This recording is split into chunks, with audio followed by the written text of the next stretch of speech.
Thus far, we've covered the types int, bool, float, and complex. These are all examples of built-in types.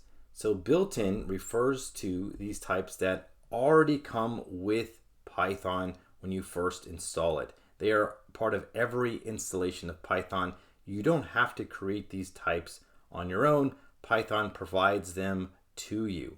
Now, there are actually many more built-in types that we will cover shortly, such as strings, lists, sets, dictionaries, and ranges. There are actually even more types than this that are built in.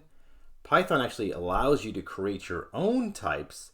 This is a more complex topic we will see much further on in the course.